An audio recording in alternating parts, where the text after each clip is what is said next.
Nós estamos deparando-nos com algumas informações bastante preocupantes, do ponto de vista daquilo que as pessoas realmente têm que temer. Quais são os problemas que devem tirar um pouco a nossa preocupação dos focos costumeiros? Como já dissemos na quinta-feira, as pessoas estão agora sendo bombardeadas por inúmeras informações de violências em várias guerras, de enfermidades que estão surgindo, que têm matado aí pessoas sem qualquer tipo de recurso da tecnologia.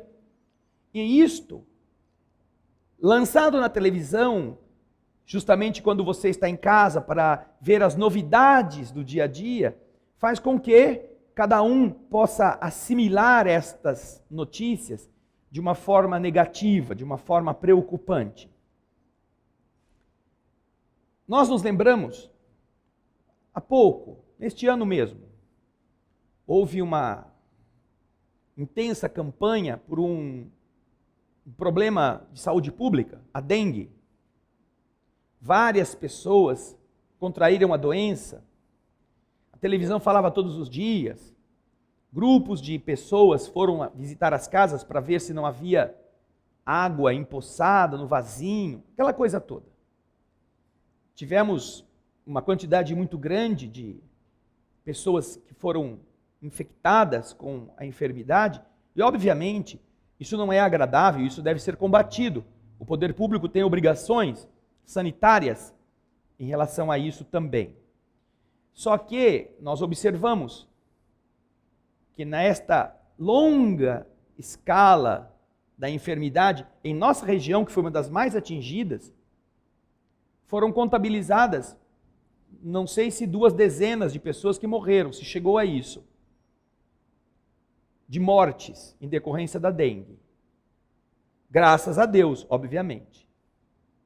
Mas todos os dias, todo mundo pomba, ai, a dengue, é a dengue, é a dengue, olha a dengue aqui, olha a dengue ali. E todo mundo preocupadíssimo. Quem trabalha em serviço de saúde em Campinas ficava estarrecido de ver a quantidade de pessoas dengosas. Não havia espaço em enfermaria, não havia espaço em internação, não havia material, inclusive, para cuidar das pessoas. Mas isto produziu, felizmente, um número pequeno de óbitos em relação ao volume de doentes. Nós estamos vendo um novo surto agora de natureza mundial, sendo noticiado todos os dias. E cada vez que isso vem acontecendo, você vê um número maior de pessoas que perderam a vida. Esse surto, para aqueles que estão acompanhando, ele já começou a ser noticiado na imprensa há mais de um ano. Quando ele não era um surto, quando ele eram alguns casos isolados, a imprensa, em pequenas notas, já começou a falar, olha, o ebola já matou 20 pessoas, e ninguém tomou nenhuma iniciativa. Todos esses governos agora, que estão preocupadíssimos, na época não estavam nem aí, estavam mais preocupados em jogar bomba na Líbia, em promover uma série de distúrbios, porque isso é coisa de pobre, não é? Isso é coisa de gente de submundo. Só que agora estão todos preocupados, não porque os pobres estão sofrendo. Não. Infelizmente a preocupação não é esta. A preocupação é que o que está acontecendo nos pobres desses países pode acabar chegando aos países ricos. E do mesmo jeito que os pobres morrem, os ricos também morrem.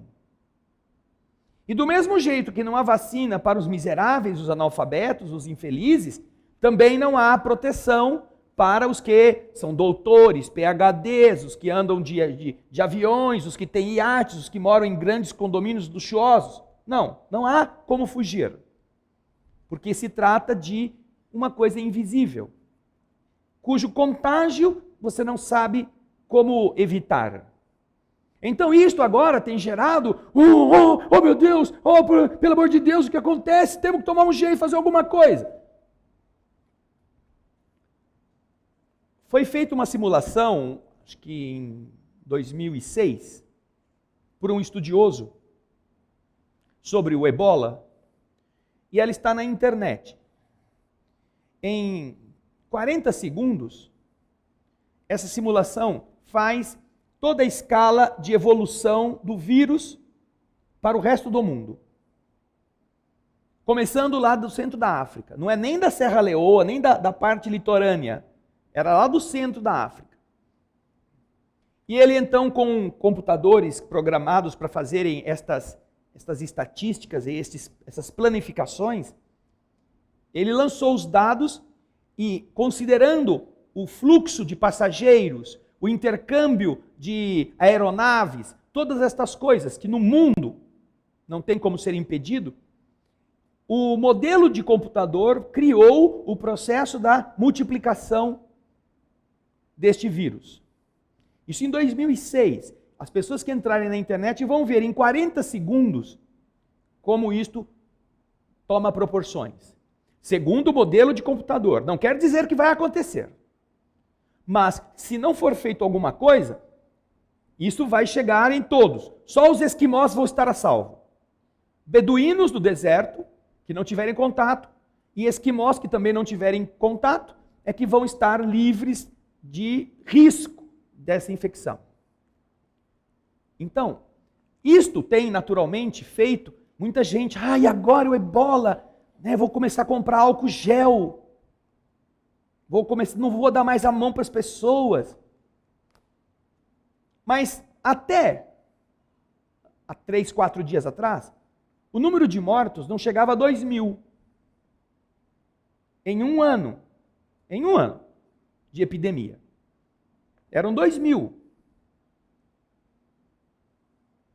Se você procurar o número de mortos em um ano, no Brasil, de acidente de trânsito, você vai se assustar.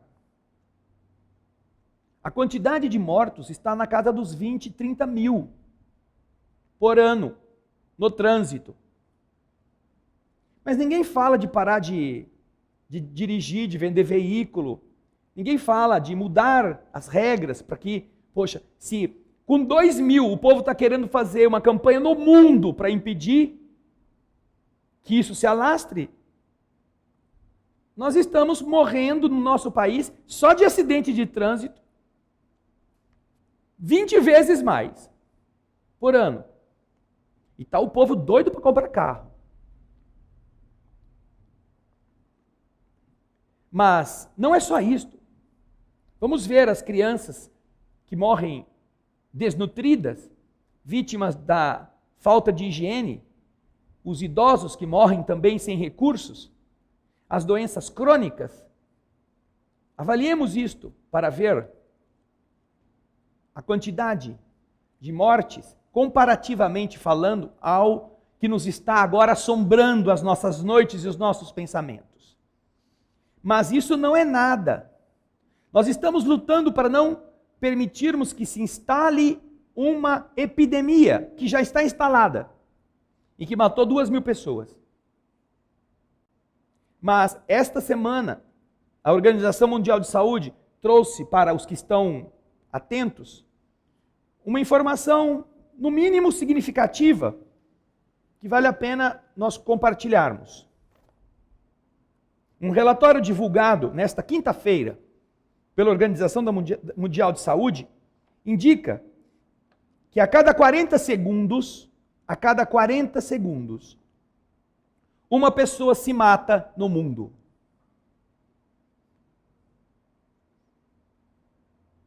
Se você multiplicar o número de segundos pelo número de minutos, pelo número de horas, das 24 de um dia, você vai perceber que por dia morrem 2.160 pessoas. Ou melhor, se matam por dia no mundo. O que até agora não foi capaz de matar em um ano de ebola no mundo, morre em um dia de suicídio, que se destrói aquilo que está sadio, aquilo que está vivendo, que está em condições de produzir frutos, de ser útil. É a segunda maior causa mortes entre jovens de 15 a 29 anos. Se fizer uma estatística de 15 a 29 no mundo todo, vai se notar que de todas as causas mortes desta faixa etária, o suicídio é a segunda. E é a que mais mata em pessoas com mais de 70 anos. Com mais de 70 anos, o suicídio no mundo é a causa 1 de morte.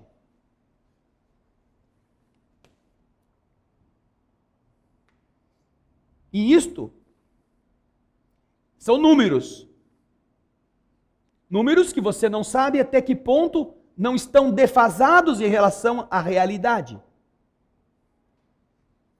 Porque somente 28 países no mundo, que tem 196 países, existem 196 nações na Terra. Só 28 têm algum tipo de estratégia nacional de prevenção de suicídio. 28. O Brasil é o 8º país em número de suicídios por ano. O nosso país está em 8º lugar. A gente está em quase 60 na educação. A gente está em mais de não sei quanto lá na segurança pública. Mas fiquem felizes que nós estamos em 8º no índice de suicídio. Se bobear, nós vamos chegar mais rápido nas primeiras posições.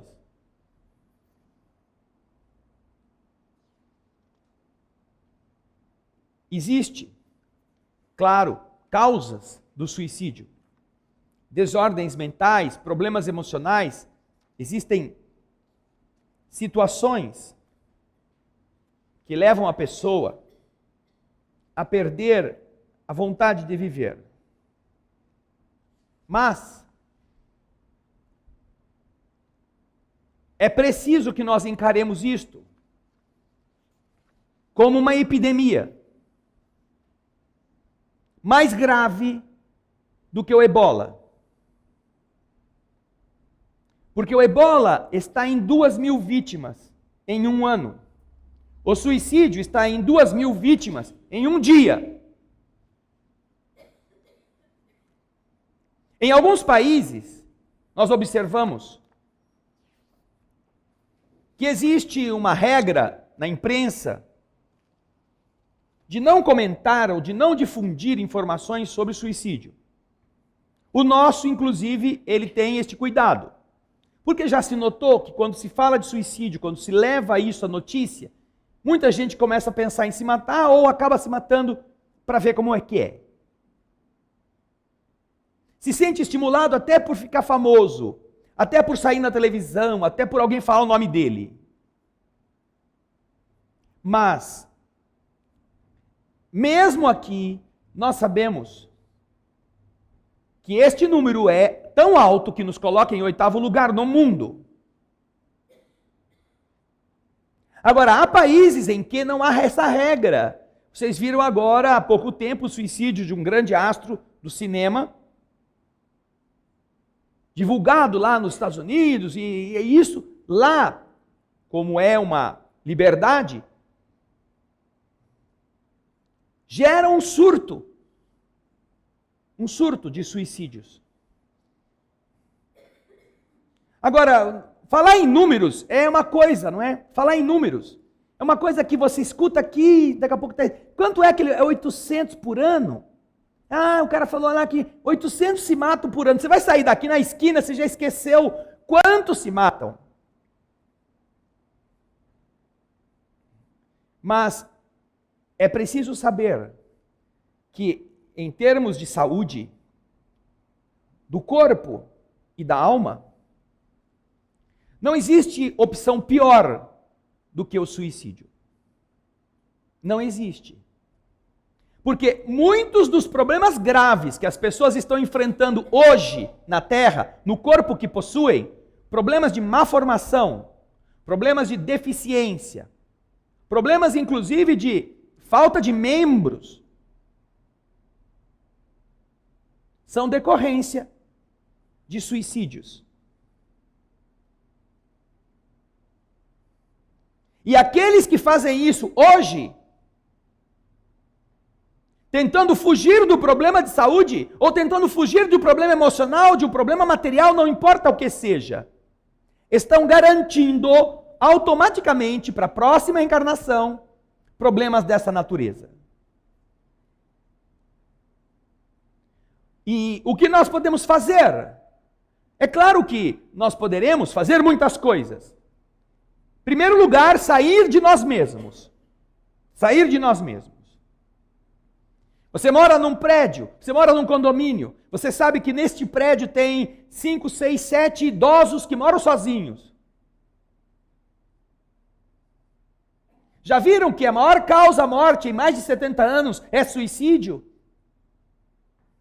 E se você então, sabendo disso, compreende os malefícios para a alma e para o futuro dela num novo corpo, daquilo que vai decorrer de um suicídio, você poderá tentar acercar-se, você poderá fazer visita, você poderá convidar para uma janta, para um almoço, você poderá interagir com essa pessoa, você poderá ajudar este ser a se sentir querido, porque o que faz uma pessoa desse tipo a morrer ou se matar é exatamente não ser diferente para ninguém, não fazer nenhuma diferença no mundo.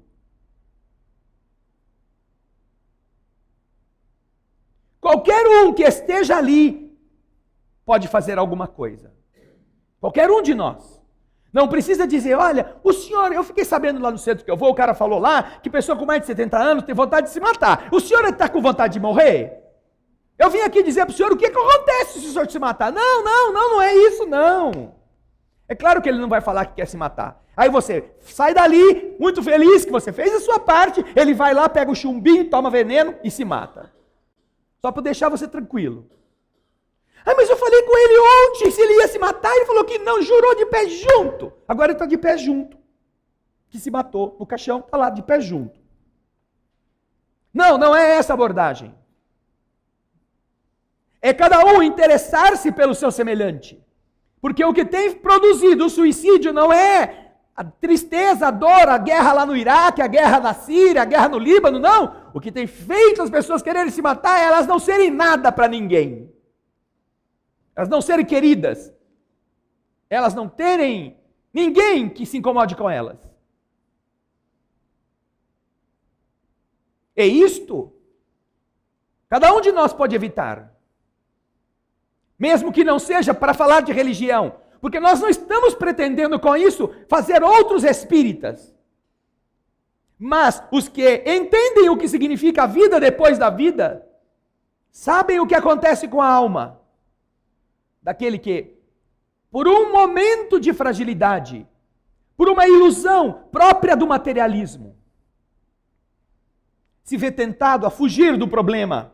Por quê? Porque nós estamos vivendo, e a maior parte sabe do que eu estou falando, uma época em que todo mundo quer ser feliz, todo mundo quer ter conforto. E quando alguma coisa começa a incomodar, o que a pessoa fala? Ai, a vida estava tão boa, mas se eu ficar doente, eu não vou querer mais viver, porque eu não vou ficar indo fazer quimioterapia, fazer cirurgia, então, pelo amor de Deus, eu prefiro morrer. Porque eu não quero ficar sofrendo. Inclusive, houve quem estivesse por aí com essas técnicas de auxílio a suicídio voluntário. Um médico lá na Inglaterra tinha lá a alcunha de Dr. Morte, que já morreu também, graças a Deus. Para ele ver o que acontece com a teoria dele do outro lado. Tendo o peso da sua consciência, da sua ciência, do seu saber e de todos os que ele ajudou a matar. Então, esta pessoa ela poderá. Estando consciente, ter uma visão um pouco diferente, ter uma forma de agir que seja a precavê-la daquilo que vai ser o futuro. E se a pessoa estiver em dúvida, ela não sabe nada. O materialismo não a ensina, porque o materialismo não está nem aí com você. O materialismo está aí com o seu cheque, com a sua bolsa, com o que você tem no banco. É com isto que o materialismo está preocupado. Não é se você vai ser feliz comprando um carro novo. Não é se você vai ser feliz tendo uma roupa melhor. Não é se você vai ter mais comida na mesa. Não. O materialismo quer que você compre o que você não precise. Que você gaste sem ter necessidade. Porque isso é que importa. É isso que move a economia. Você gastar sem precisar. Eles não estão nem aí se você vai sofrer, se você vai ficar do outro lado padecendo. E nenhuma religião, a não ser a doutrina espírita, pode produzir uma vacina. Não contra o ebola, não contra a dengue, mas contra o suicídio. Porque aquele que fica sabendo o que acontece com ele, do outro lado, cria anticorpos. Mesmo que não acredite, mesmo que diga assim, eu não acredito nesses negócios de espiritismo. Mas o cara lá falou. O cara leu o negócio lá que os que já tinham morrido voltaram e contaram como era. Será? E se for verdade? Então eu acho que é melhor eu ter um pouco mais de paciência. Eu acho que é melhor eu fazer o tratamento. Eu não quero dizer que as pessoas que vão procurar o suicídio são assim, festivas, estão querendo fazer algum tipo de... alguma alegria, algum bailinho, e como não tem o que fazer, já está sem graça, eu vou me matar. Que querem novidade até esse ponto. Não, eu acho que algumas pessoas procuram isto, como o próprio materialismo induz, porque elas não sabem enfrentar, não sabem ter uma outra perspectiva, não sabem o que vem depois. E acham que é a forma mais depressa de ela chegar no lugar melhor, saindo do problema. Porque ninguém explicou para elas. Nós aprendemos que quando ficamos com dor de garganta, nós temos que evitar uma coisa. O que é? Gelado. Se você está com dor de garganta e abre a geladeira ou toma um sorvete, você sabe o que te espera. Você sabe o que vai acontecer com você. Você não precisa ir no médico. Você não precisa visitar um especialista para saber que isso faz mal. E se você está querendo livrar-se da enfermidade, você sabe qual a postura que você precisa adotar. Além dos remédios que o médico pode prescrever.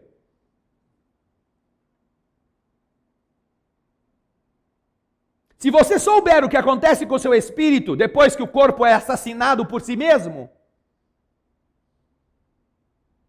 você também vai pensar se compensa tomar gelado. Se compensa fazer o quê? Eu acho que é melhor eu ir para o outro lado, porque aqui está muito ruim a coisa. Não existe nenhuma religião que possa explicar para você, como o Espiritismo explica, que você vai morrer de saudade do problema que você tinha quando estava na Terra. Sabe o marido que traiu você com uma lambisgoia sainha, mini sainha, que passou lá e você ficou louca da vida e por causa disso você quis pôr a culpa nele e você se matou? Sabe? Ou o marido que fez isso porque a mulher o traiu com outro? Você vai pedir para voltar e ela te trair mais umas 30 vezes. Deixa ela trair, mas deixa eu voltar, pelo amor de Deus, porque onde eu estou? A coisa é muito pior. O que é um chifrezinho? É, uma coceira na testa de vez em quando. Pode doer no orgulho, mas é uma forma até da pessoa aprender a combater o orgulho e a pensar se ela também não teve culpa. Se ela também não foi responsável por uma outra, encontrar um afeto diferente, isso ajuda a pessoa a crescer. Mas não é você ir para o inferno, não, porque o inferno é bom. Sabe o inferno? Sabe aquele negócio de caldeira fervente, cheiro de enxofre, um cara lá de olho vermelho. Isso aí é, né, batatinha frita.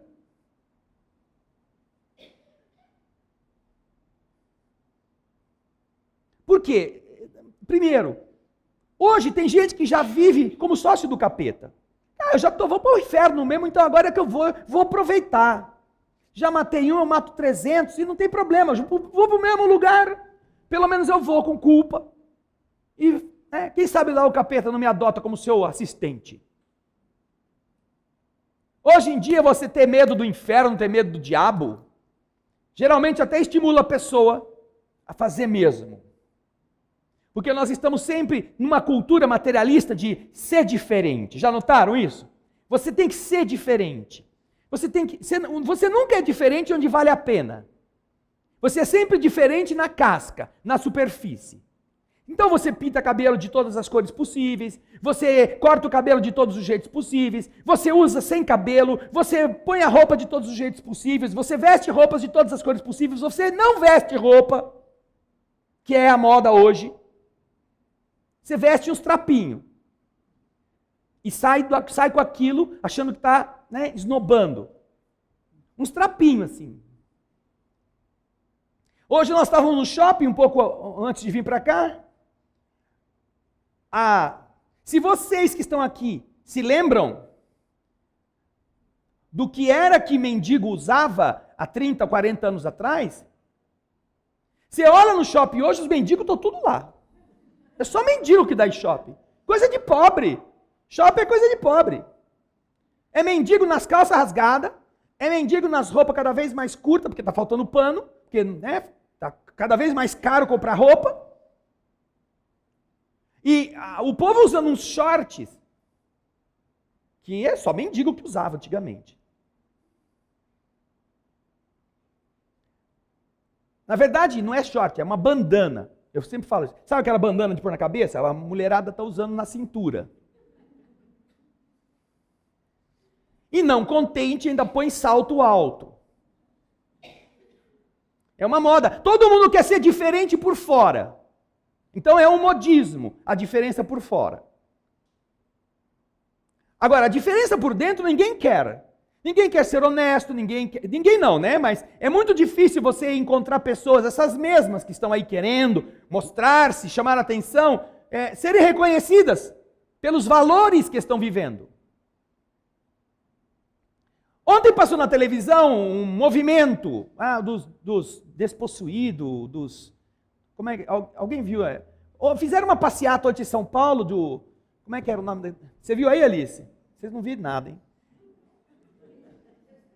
Excluído, isso.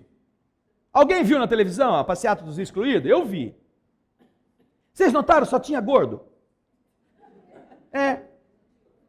Só tinha gordo. Aliás, carregando a bandeira, tinha uma mulher que dava para fornecer 4 corpos, para 4 espíritos renascerem na terra. Se pegasse o peso que ela tinha, todos excluídos.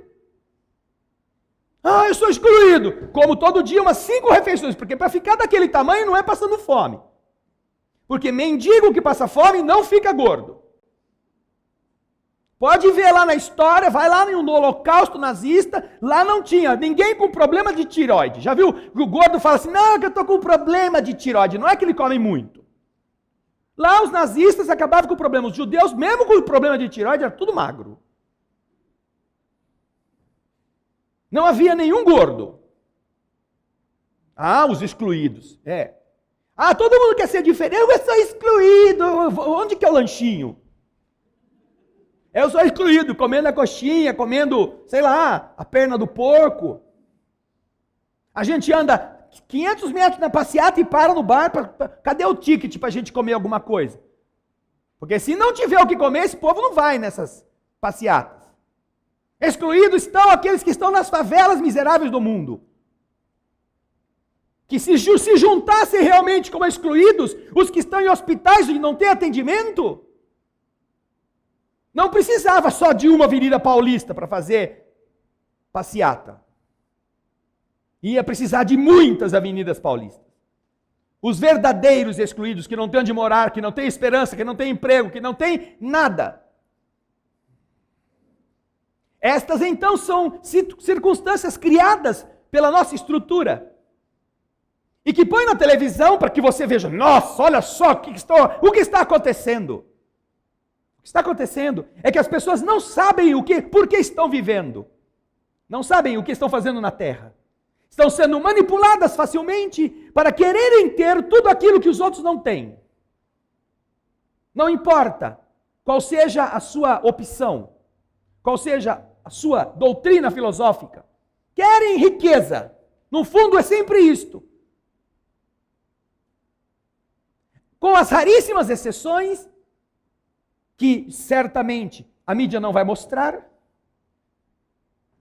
O que nós estamos percebendo é que as pessoas estão sendo tangidas por notícias e não pela verdade.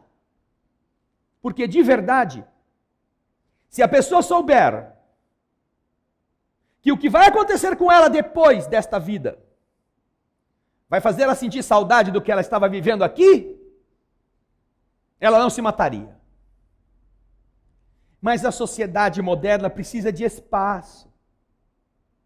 Um ministro japonês já disse que o problema da previdência social no Japão é que os japoneses estão vivendo muito tempo.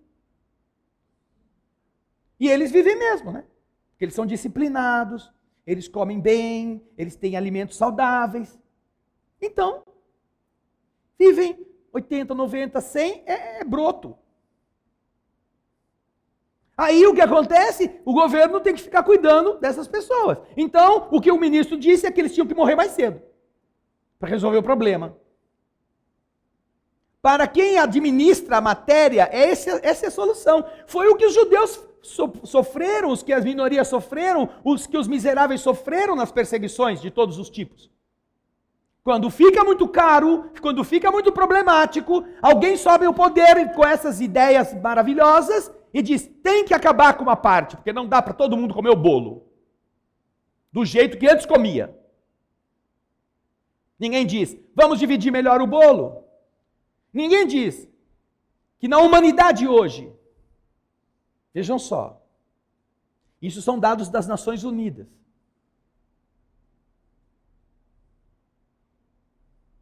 95% das pessoas detêm 10% da riqueza do mundo. E 5% das pessoas detêm 90% das riquezas da terra. 5% da população da terra detém 90% da riqueza do planeta. Enquanto 95% da população da humanidade precisa de 10% para viver. Precisa viver com os 10% que sobram. Ah, mas isso não é problema que a gente vai resolver. É verdade. Em termos globais, nós vamos resolver. Mas, sabendo disso, você pode imaginar que aquele seu vizinho do terceiro andar, aquele velhinho, aquela velhinha que está sozinho, que a filha não vem ver, que os parentes não estão longe, essa pessoa pode estar passando necessidade. Essa pessoa pode estar se sentindo abandonada. Essa pessoa vai dormir e ela tem medo de morrer, sem que ninguém fique sabendo. Porque ninguém telefona para ela. Ninguém bate na porta, a não ser o zelador quando vai entregar alguma correspondência, porque interfona antes. Mas se ela está morando no seu condomínio e você está morando no condomínio com ela é uma dessas 800 mil pessoas que podem tirar a própria vida achando que vão para um lugar melhor e não vão. E o prédio, cada um vai na sua igreja, cada um vai rezar para o seu Deus, cada um vai falar com o mundo espiritual da sua maneira.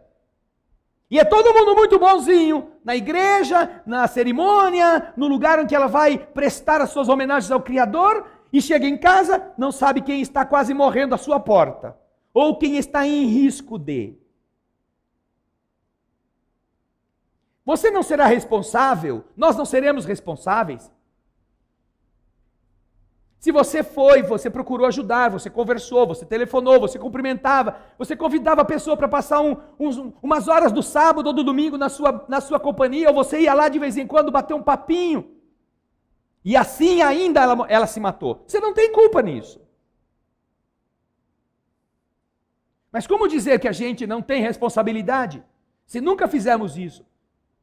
E na nossa porta vizinha, no andar de baixo ou no de cima, você escuta aquela confusão. Nossa, o seu fulano morreu. Ai, ele teve um infarto. Não, se matou.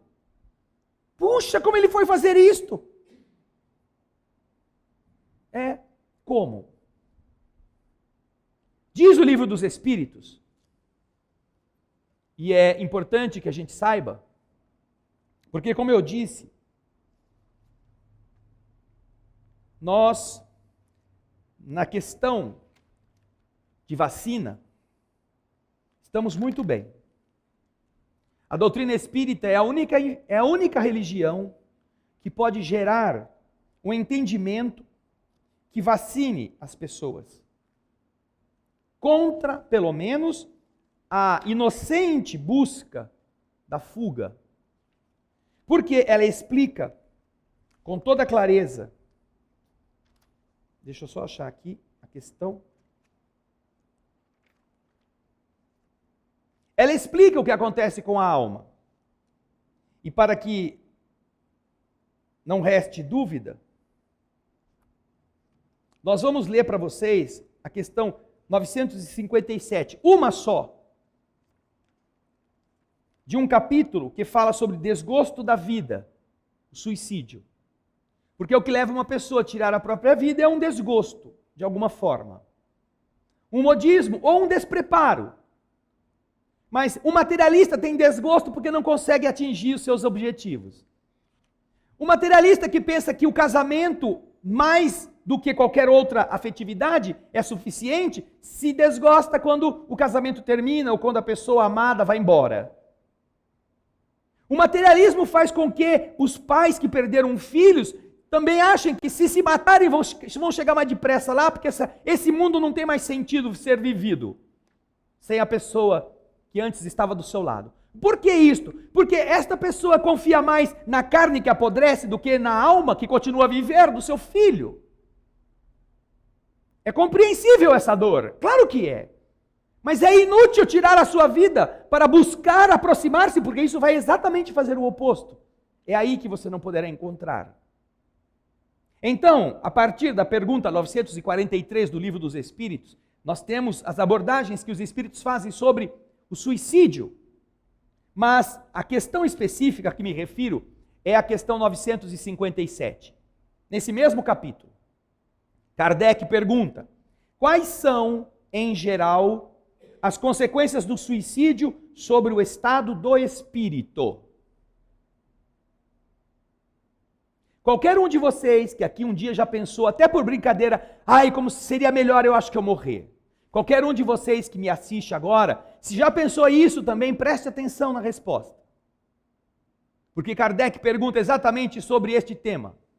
Quais são as consequências para o espírito do suicídio? Resposta: as consequências do suicídio são muito diversas.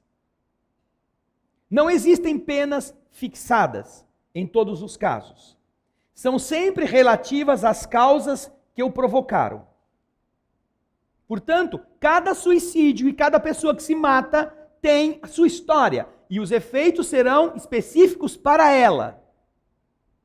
Mas uma consequência da qual o suicida não pode fugir é o desapontamento.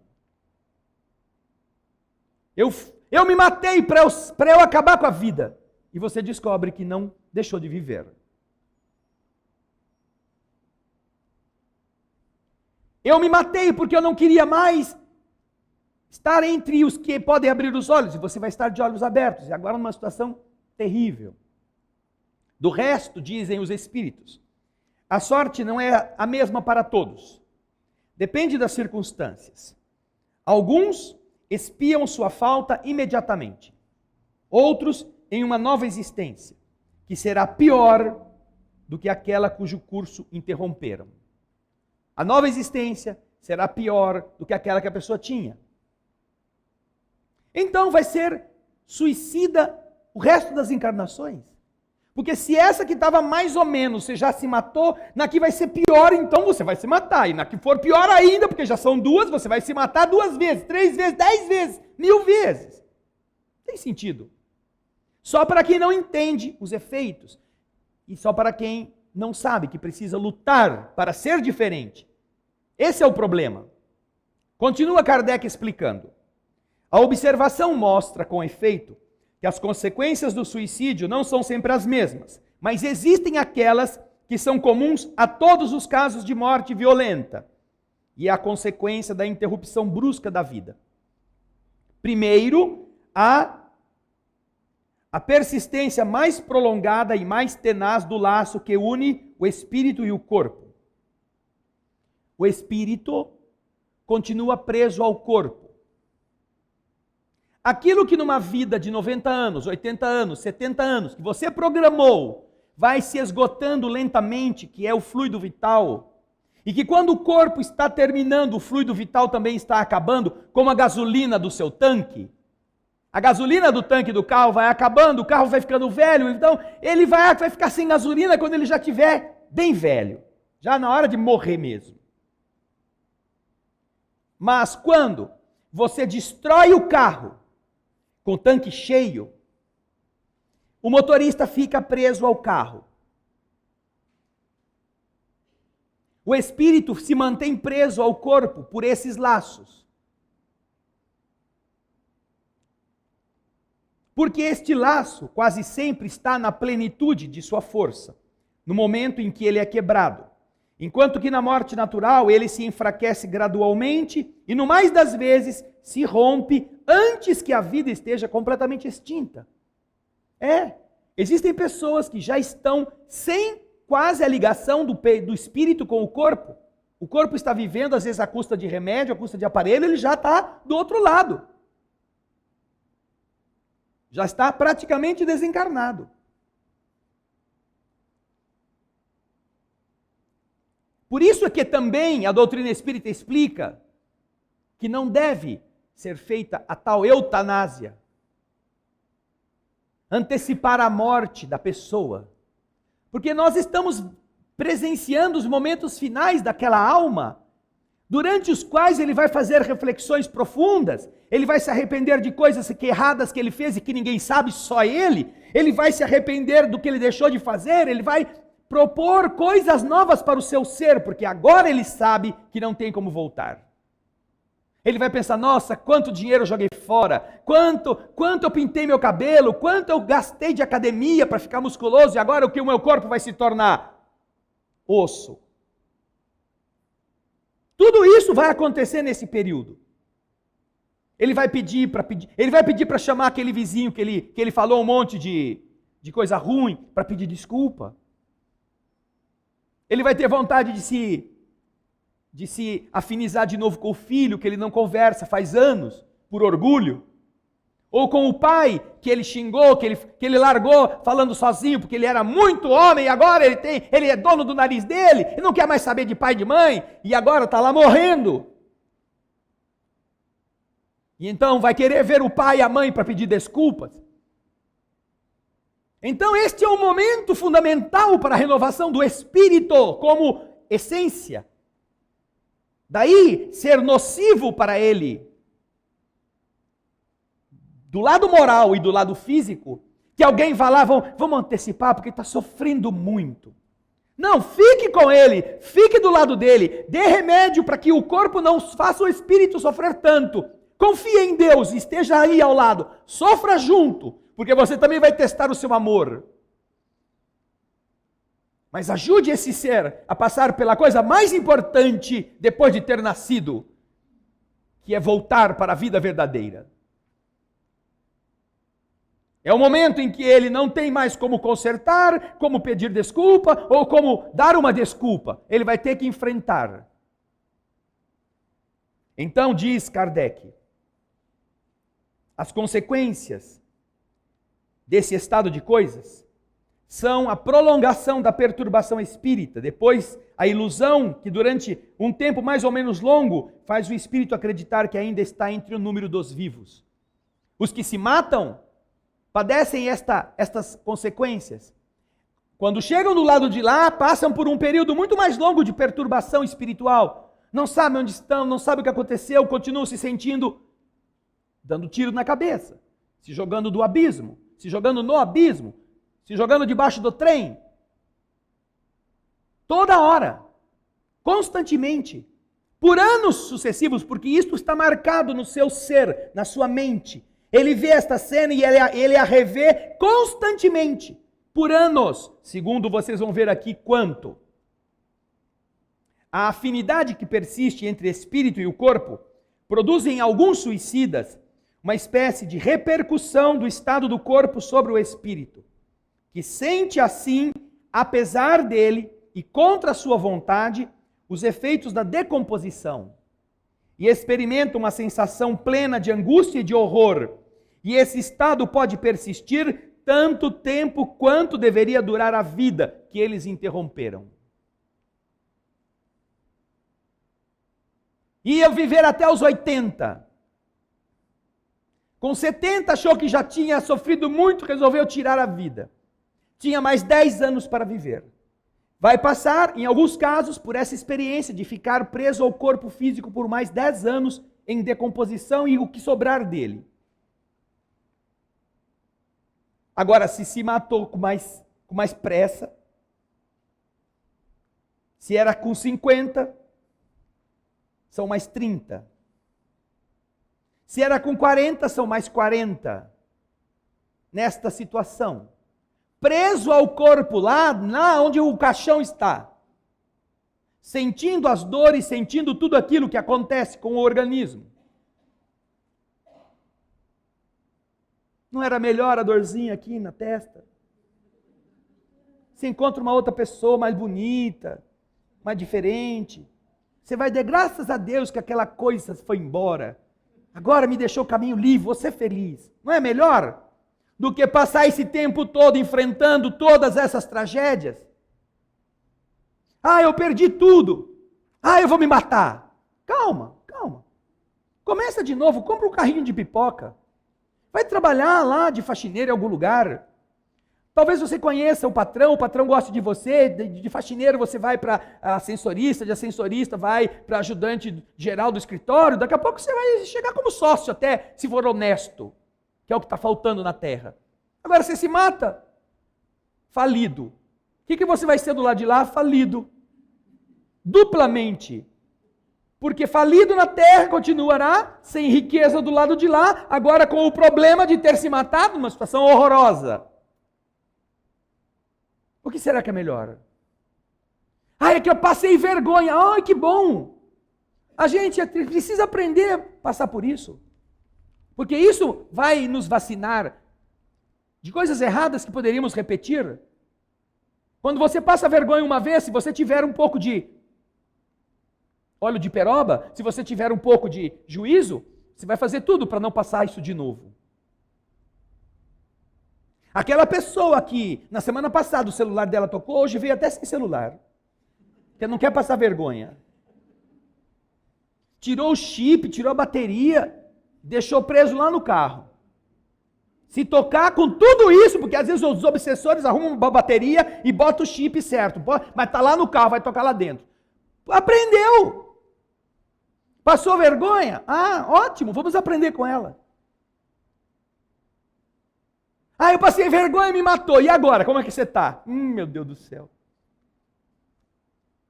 Eu preferia ter passado a vergonha. Umas 10 vezes daquela vergonha. Continuam os espíritos. E Kardec comenta. Esse efeito de sentir o corpo sendo corroído no processo da desagregação não é geral, não são todos os tipos de suicida que passam por ele. Mas em nenhum caso o suicida está isento das consequências de sua falta de coragem. E, cedo ou tarde, expia sua falta de uma ou outra maneira. É assim que certos espíritos que foram infelizes sobre a terra disseram ser suicidas na precedente existência e estar agora voluntariamente submetidos a novas provas para tentar suportá-las com mais resignação.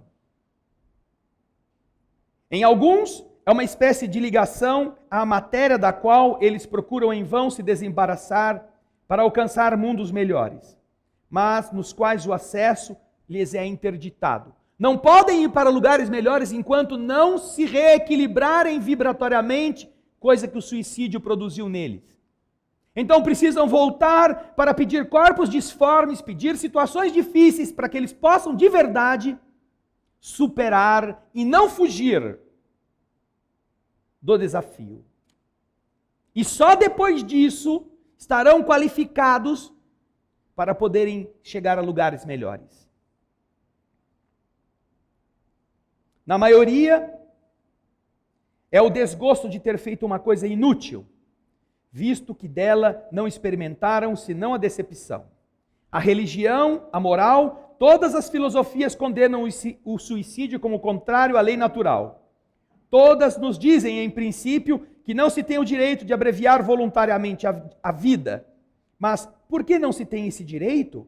Por que não se é livre para pôr termo aos sofrimentos?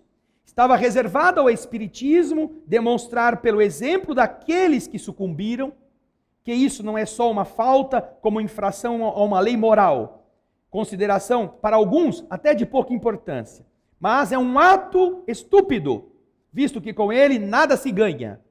Isso não é teoria que nos ensina, mas os fatos que o Espiritismo coloca sob nossos olhos.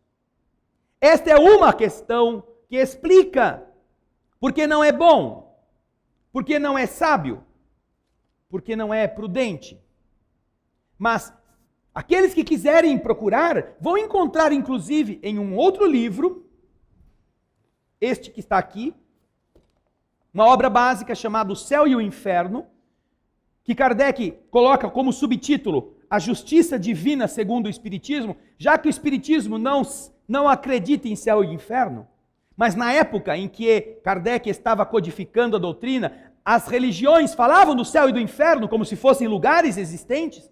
Então este livro foi escrito para elucidar a consciência dessas pessoas que acreditam em céu e inferno, mas que na verdade tem a finalidade de explicar como a justiça divina funciona dentro da visão espírita. Vocês vão encontrar na segunda parte deste livro relatos de diversos espíritos. Ninguém voltou para contar como que é do lado de lá. Mentira! Já neste livro, que é um dos primeiros livros espíritas publicados no mundo, Kardec coloca depoimentos. Por exemplo, explica como foi a transição da vida física para a vida espiritual, chamada a passagem. Depois coloca 2, 4, 6, 8, 10, 12, 14, 16, 18 depoimentos de espíritos felizes. Estão do lado de lá felizes. E puderam usar médiuns para dizer o que gerou neles essas condições de felicidade. Para que nós que vamos ler entendamos o que podemos fazer também em tempo na Terra para que essa felicidade possa ser encontrada depois. Aí, Kardec coloca 6 depoimentos de espíritos em uma condição mediana. Não estão lá muito felizes, mas também não estão na pior situação. Depois coloca 10 depoimentos de espíritos sofredores. Espíritos que estão do lado de lá em sofrimento. E eles contam o que aconteceu com eles na Terra para que a consequência disto, no plano espiritual, fosse o sofrimento.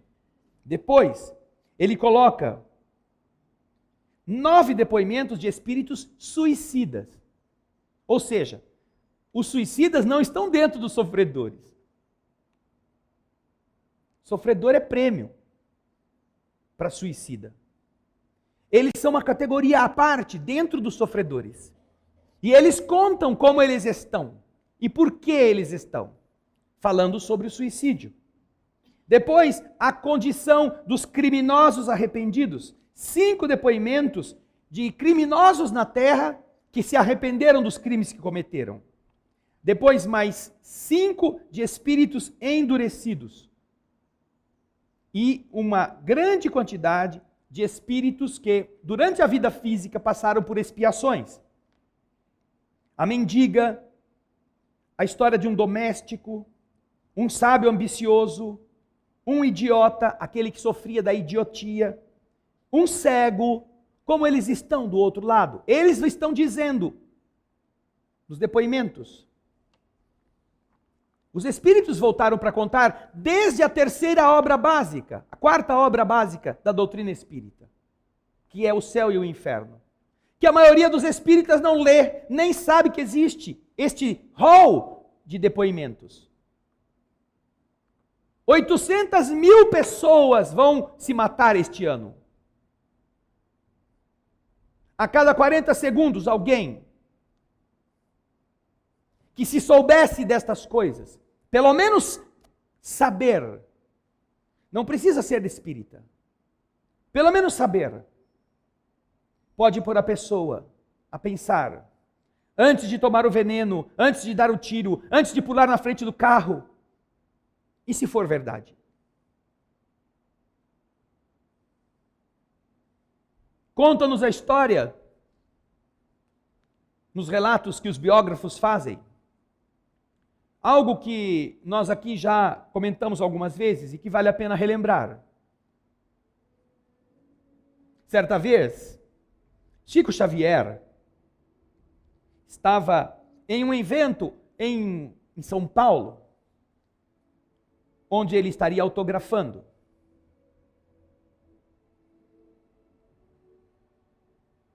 E ele, morando em Minas, não tinha conhecimento da maioria das pessoas que estava ali.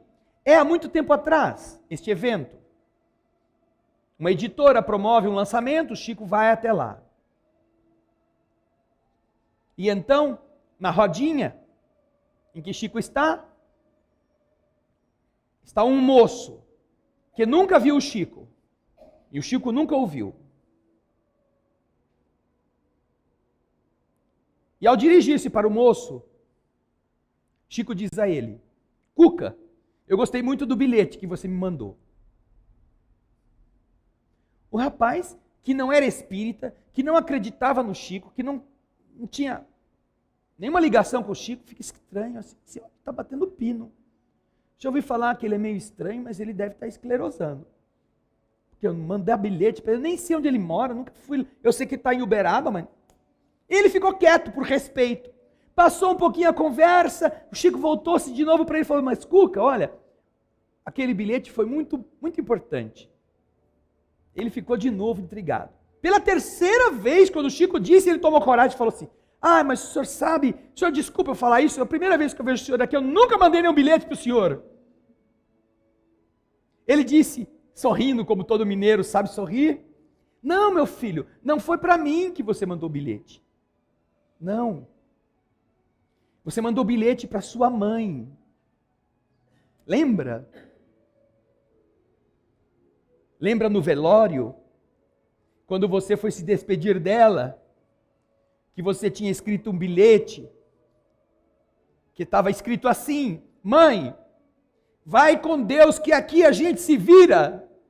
E você colocou debaixo da sua cabeça, sem que ninguém visse, pois a sua mãe me disse que ela gostou muito do bilhete.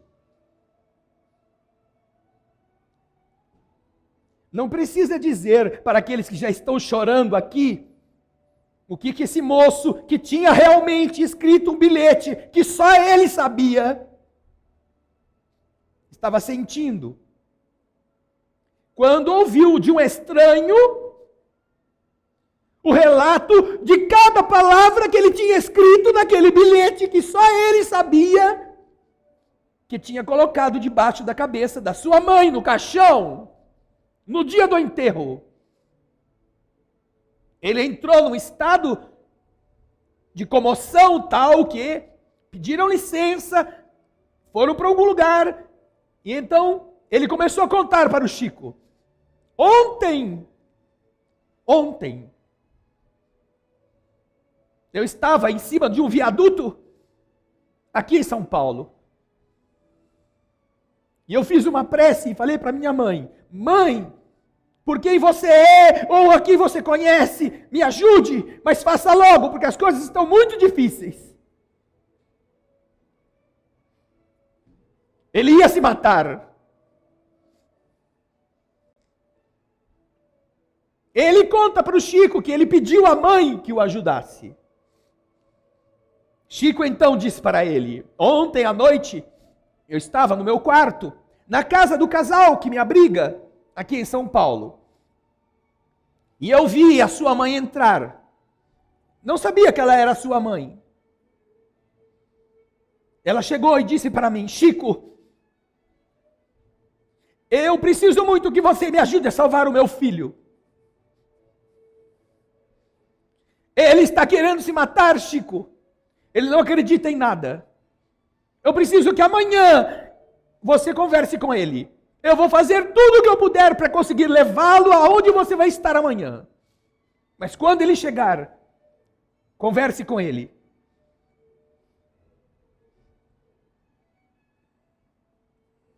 Foi o pedido de Cacilda Becker, a mãe desse moço, em espírito, sabendo que o filho estava às portas do suicídio, revelando a Chico aquilo que só mãe e filho sabiam: que a vida continua, que não há segredos entre os que se amam, nem aqueles que o túmulo esconde. E que então, depois de ter ouvido este segredo revelado da boca de um estranho, o filho tem a certeza de que a mãe ouviu as suas preces. E estava se empenhando para fazer com que ele não se matasse. Com que ele não tomasse a decisão que não tinha volta. Que fosse pior para ele, o mundo inteiro cair sobre ele, a ele tirar a vida do seu corpo. E foi então que eles começaram a conversar sobre estas coisas e que esse moço começou a perceber as leis do universo e passou a procurar sentido em sua vida e não se matou.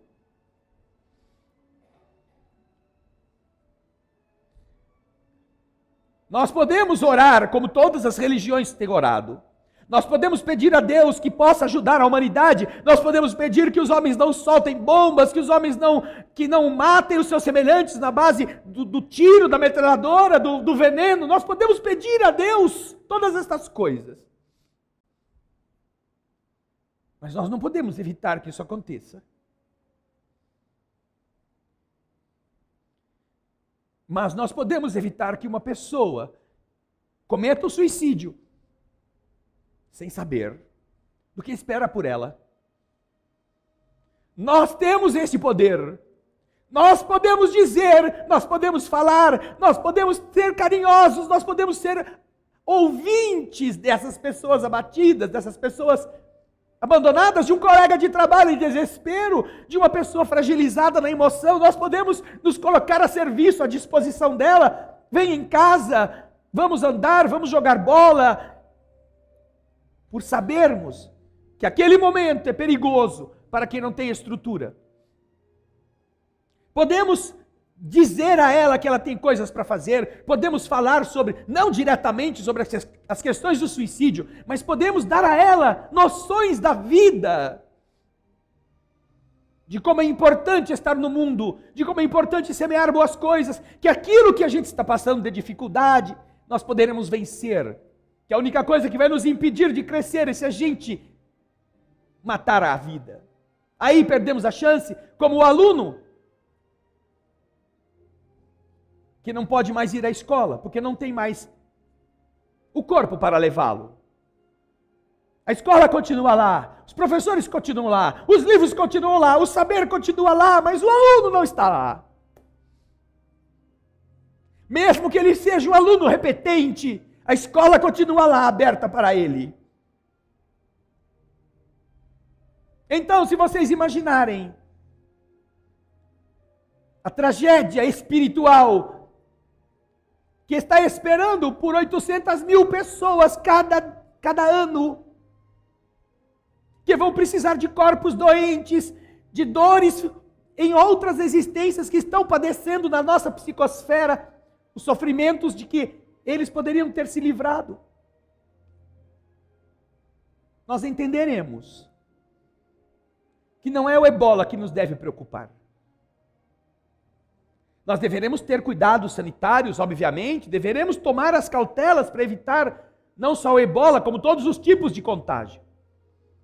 Mas o que nos deve preocupar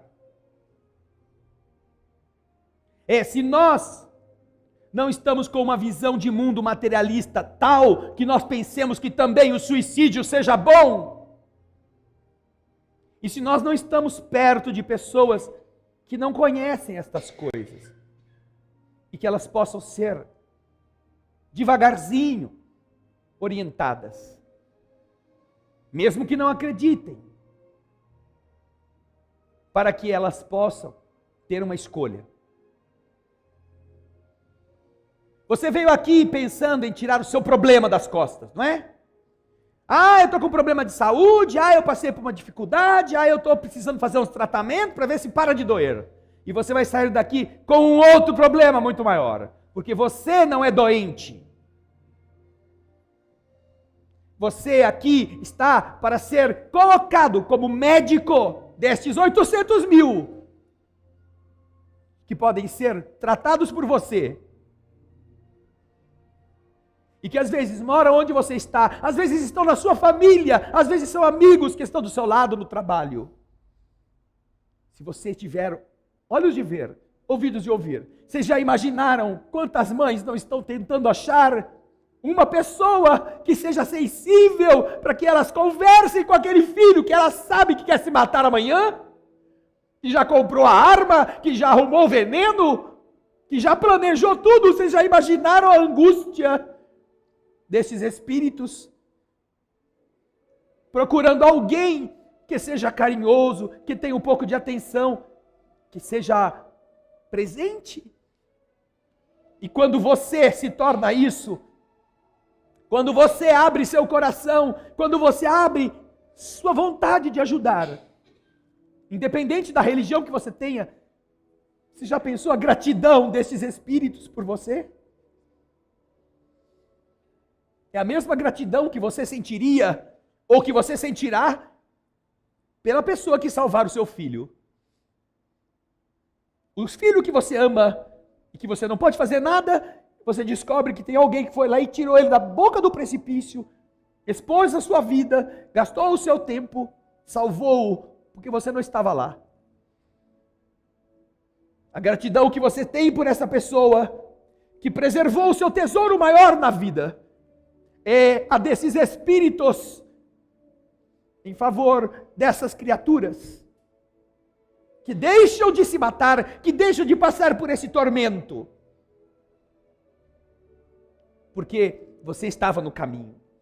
Quando entrarem na sala de passe, certamente, os bons espíritos vão atender o que é possível da saúde. Mas façam isso valer a pena. Façam que isso tenha um significado. E mesmo que você continue tendo as dores nos mesmos lugares, mesmo que você não consiga dar um passo mais aliviado do que estava dando antes, que você saiba que você pode construir sua saúde e se ajudar aos outros. E que o que não está faltando é gente que não sabe que continua a existir pensando em fugir da vida. Fale disto nas suas redes sociais. Coloque conselhos bons daquilo que você está veiculando nos seus Facebooks, nas suas comunicações. Faça isso ser algo que constrói, não algo que apenas ostente. Mais do que os outros terem inveja de você. É melhor que eles tenham gratidão por aquilo que você fez por eles.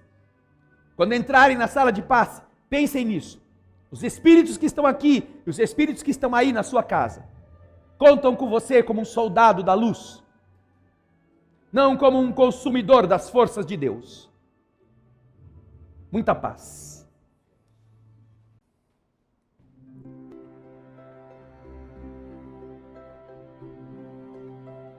Senhor, nós te agradecemos por mais esta oportunidade, pela alegria de estarmos reunidos em Teu nome, buscando o entendimento das leis espirituais que fazem de nós seres que têm uma noção mais clara do porquê estamos na Terra. Qual é a nossa trajetória? Que não é necessariamente aquela de engordar, de crescer, de enriquecer e de fugir da morte. Mas muito diferente é a de aprender, a amadurecer, vencer os seus limites e preparar-se para a vida depois da morte. Se as primeiras opções encontram muitos adeptos, poucos se preparam para as realidades efetivas da vida verdadeira, entendendo a vida física como alavanca, como ferramenta que a edifique. A maioria se desgasta para construir sobre areia movediça um edifício de fumaça. E quando de verdade a areia leva para fundo, não sabe onde agarrar-se. Mas quando entendemos qual foi o teu esforço, Jesus querido, qual foi a finalidade da tua vinda, e como os bons espíritos em todos os lugares procuram retificar a maneira de entender a vida dos encarnados, nós observamos a preocupação celeste com a qualidade da escola. Que os alunos pensem que a escola é apenas um passatempo, onde o recreio vale mais do que a aula, isso é problema do aluno. Mas que os professores possam valer a pena e inspirar alunos que tenham vontade. Isto sim, é o que nós temos visto, que o amor de Deus tem garantido à escola da terra.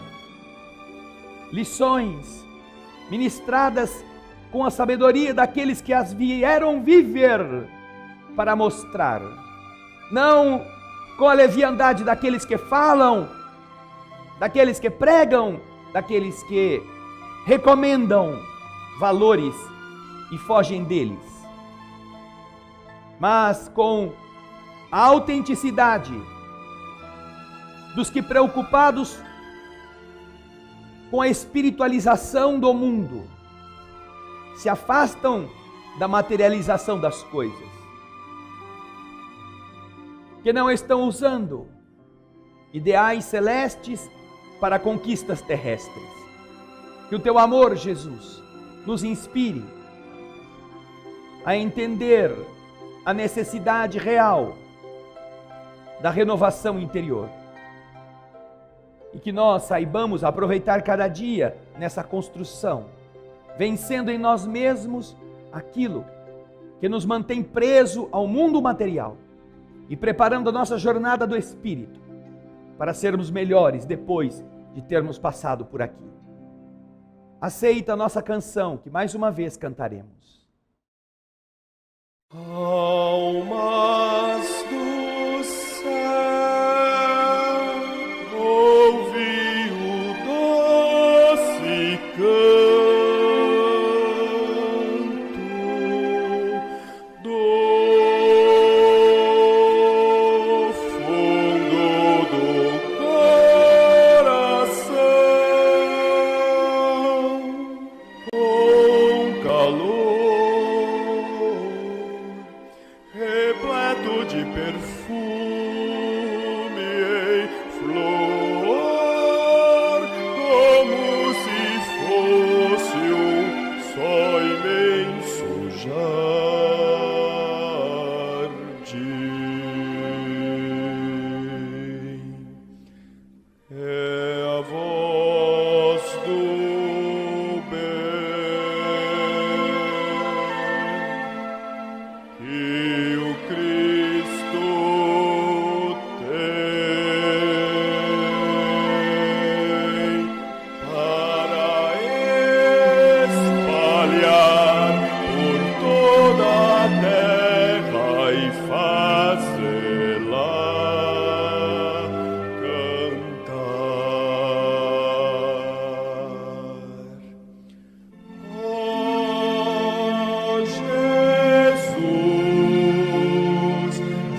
a tua mão.